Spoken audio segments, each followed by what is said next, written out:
Hello दोस्तों, स्वागत है आपका हमारे चैनल पर। मैं अपनी पढ़ाई के सिलसिले में अपने चाचा चाची के साथ शहर में रहता था। मेरी चाची दिखने में बहुत ही खूबसूरत है और वह हमेशा मेकअप कर रहा करती थी। मेरे चाचा अपनी पत्नी से बहुत प्यार करते थे। वो उन्हें घुमाने और साथ में रोमांटिक मूवी देखने जाया करते थे। चाचा चाची को डिनर पर लेकर जाते थे। देर रात तक दोनों एक दूसरे के साथ खूब ढेर सारा समय बिताया करते थे। चाची की कोई संतान नहीं थी, लेकिन फिर भी दोनों पति पत्नी एक दूसरे के साथ बहुत खुश रहते थे। ये मेरे चाचा के प्यार का ही असर था कि चाची हमेशा खिली खिली सी रहती थी। एक दिन चाचा कहीं जा रहे थे, रास्ते में उनका एक्सीडेंट हो गया। चाचा की कमर में बहुत चोट लग गई। कुछ महीने बाद धीरे धीरे वह ठीक तो हो गए, लेकिन उनकी कमर में दर्द रहने लगा। उसके बाद से चाची हमेशा चिड़चिड़ी सी रहने लगी थी। वो ना तो किसी से अच्छे से बात करती थी और ना ही अच्छा खाना बनाती थी। चाचा भी उनसे कटे कटे से रहते थे। चाची देर रात बाथरूम में बैठकर रोती रहती थी, क्योंकि जब वह बाथरूम से बाहर निकलती थी तो मैं देखता था कि चाची की आंखें लाल रहती थी।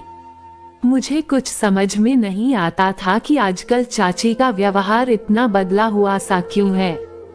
एक दिन मेरे कॉलेज की छुट्टी जल्दी हो गई थी। मैं दोपहर में ही घर आ गया था।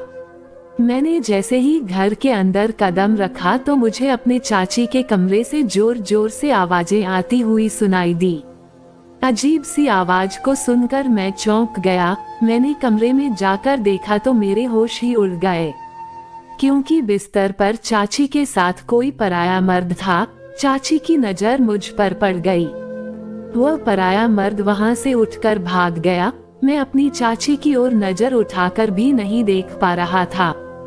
मेरी चाची जल्दी जल्दी अपने कपड़े ठीक करके मेरे पास आई और कहने लगी, देखो अपने चाचा जी को कुछ मत बताना। मैं धीरे से बोला, चाची यह सब क्या है? आप ऐसी घटिया हरकत कैसे कर सकती हैं? चाची कहने लगी, जब से तुम्हारे चाचा के कमर में दर्द रहने लगा है तब से वह मुझसे दूर दूर रहने लगे हैं। मैं प्यार के लिए तड़प कर रह जाती हूँ, इसलिए मजबूरन मुझे ये सब करना पड़ा। मेरे मन क्रोध से भर उठा और सोचने लगा कि यह कैसा प्यार है जो जीवन साथी की तकलीफ को नजरअंदाज करके बस अपने सुख के बारे में सोच रहा है। मैं चुपचाप उठकर वहां से चला गया। मैंने अपने चाचा को सारी बातें बता दी। चाचा को ये जानकर बहुत गहरा सदमा लगा। वह अपनी पत्नी से बहुत प्यार करते थे। उन्होंने कभी सोचा भी नहीं था कि मुश्किल समय में उनकी पत्नी उनके साथ ऐसा करेगी। कमर का दर्द तो एक न एक दिन ठीक हो ही जाता, लेकिन जो भरोसा टूट गया था वह भरोसा और प्यार कभी वापस लौटकर नहीं आने वाला था। उन्होंने बदनामी के डर से अपनी पत्नी को तलाक तो नहीं दिया, लेकिन अब दोनों पति पत्नी एक साथ रहते हुए भी नदी के दो किनारों की तरह थे, जो साथ तो चल रहे थे लेकिन कभी एक दूसरे से मिल नहीं सकते थे। एक बार भरोसा खोने के बाद अब उनके रिश्ते में ना प्यार था और ना ही कोई गहरा लगाव था।